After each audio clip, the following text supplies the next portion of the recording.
ओम भूर्भुवस्वः तत्सवितुर्वरेण्यं भर्गो देवस्य धीमहि धियो यो नः प्रचोदयात्। ओम श्री विष्णवे नमः। आप सभी का मेरे YouTube चैनल पर हार्दिक स्वागत है। आज की वीडियो में मैं आपको बताने वाली हूँ उत्पन्ना एकादशी के बारे में।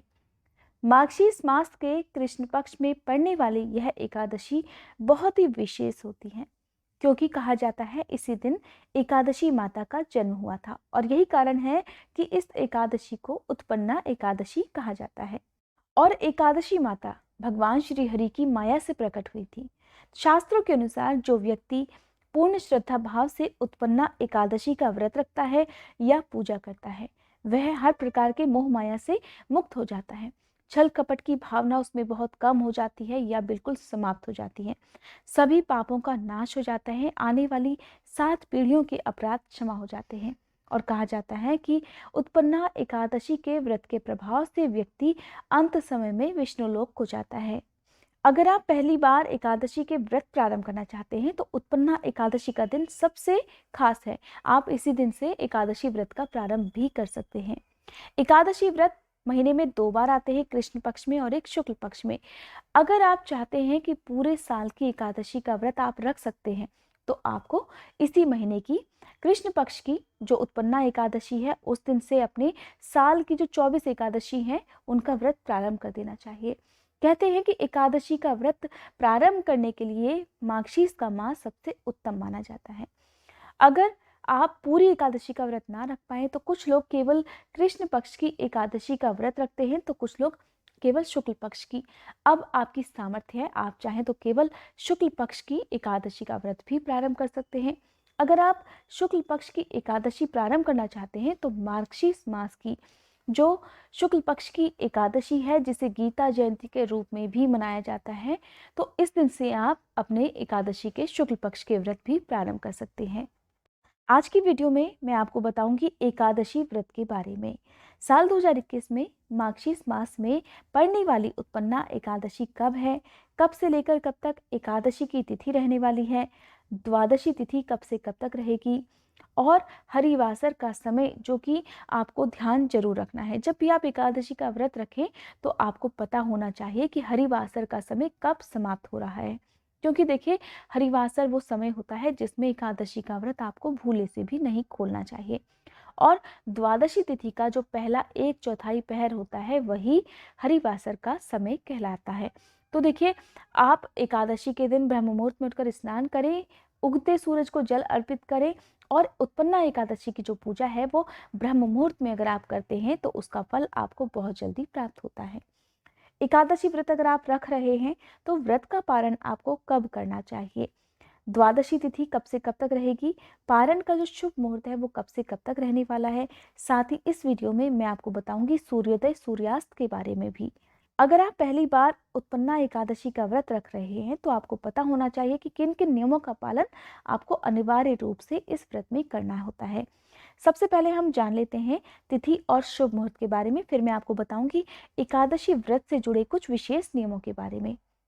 30 नवंबर मंगलवार के दिन उत्पन्ना एकादशी है और इसी दिन आप एकादशी का व्रत भी रख सकते हैं। एकादशी का जो व्रत होता है उसके नियमों का पालन दशमी तिथि से ही प्रारंभ हो जाता है। जान लेते हैं एकादशी की तिथि के बारे में। तो एकादशी की तिथि प्रारंभ हो रही है 30 नवंबर मंगलवार की सुबह 4:15 से, और जिसकी समाप्ति होगी 1 दिसंबर बुधवार 2:13 पर। यह सुबह का समय होगा।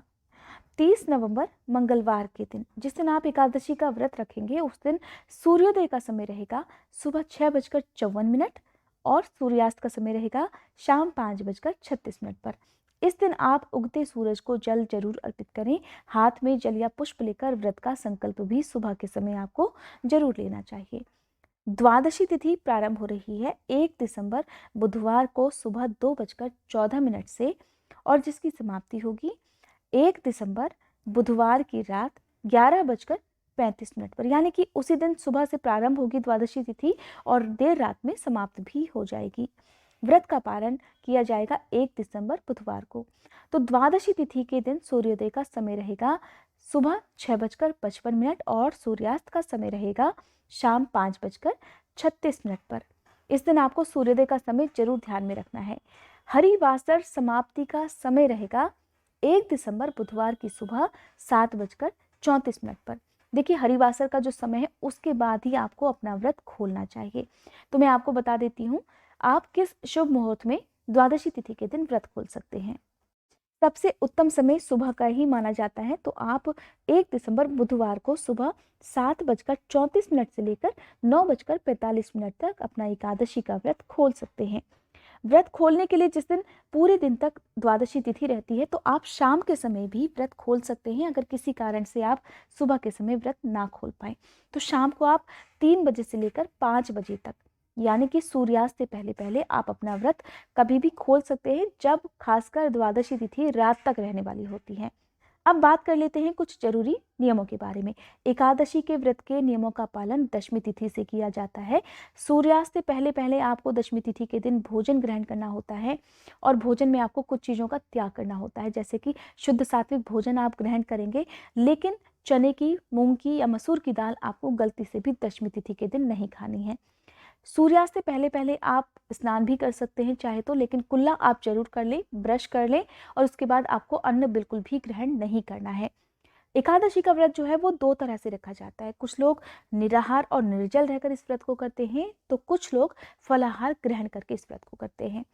आपकी जैसी भी सामर्थ्य है उसके अनुसार आप कर सकते हैं। ऐसा नहीं है, ये नियम जरूरी नहीं है कि आपको इस दिन जल का या फिर अन्न का त्याग ही करना है। हाँ, अन्न नहीं खाया जाता है, आप फलाहार कर सकते हैं, लेकिन दिन के समय आप दूध, चाय, फल वगैरह आप एक बार ले सकते हैं। अब देखिए, एकादशी के दिन किसी प्रकार की फूल पत्ती तोड़ना पाप माना जाता है, तो आप दशमी तिथि के सूर्यास्त से पहले पहले ही अपने घर के गार्डन से अगर आप जो है फूल तोड़ना चाहते हैं, तो पहले से ही तोड़ कर रख लें। तुलसी जी भगवान श्री हरि को एकादशी के दिन जरूर अर्पित करें, तो दशमी तिथि के सूर्यास्त से पहले पहले आप तुलसी दल भी तोड़कर रख लें। एकादशी के दिन महिलाओं को सर के बाल नहीं धोने चाहिए किसी भी हाल में, और ना ही पुरुषों को आज के दिन शेविंग वगैरह करनी चाहिए। एकादशी के दिन आपके घर में चावल बिल्कुल भी नहीं बनने चाहिए, और ना ही आपको इसका खुद प्रयोग करना चाहिए। और क्योंकि उत्पन्ना एकादशी है, तो ये एकादशी जो है कुछ विशेष इसलिए होती है क्योंकि इस व्रत में आपको फलों का ही भोग भगवान श्री हरि को लगाना होता है। किसी भी मौसमी फल का भोग आप लगा सकते हैं। कोशिश करें पीले रंग के फल अगर आपको मिल जाएं, तो देखिए आप उन्हीं फलों का भोग लगाएं, और प्रसाद स्वरूप उन्हीं फलों को खाकर आप अपना व्रत भी अगले दिन जरूर खोलें।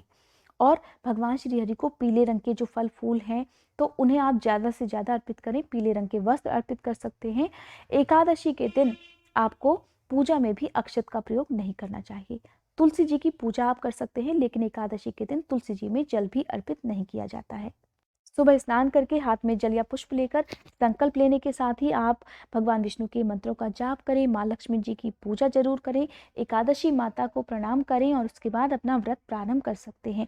व्रत की कथा आपको एकादशी के दिन सुबह और शाम जरूर सुननी चाहिए। बिना व्रत कथा के व्रत अधूरा माना जाता है। ये थी आज की वीडियो। अगर आप जानना चाहते हैं संपूर्ण पूजा विधि के बारे में, और किन मंत्रों का जाप आज के दिन आपको खासकर करना चाहिए, कौन सी व्रत कथा सुनी जाती है, तो मेरे चैनल पर आने वाली वीडियो का नोटिफिकेशन पाने के लिए मेरे चैनल को सब्सक्राइब करके बेल आइकन जरूर प्रेस कीजिएगा। और वीडियो अगर अच्छी लगी हो, वीडियो को लाइक करके कमेंट बॉक्स में विष्णु भगवान की जय लिखना मत भूलिएगा।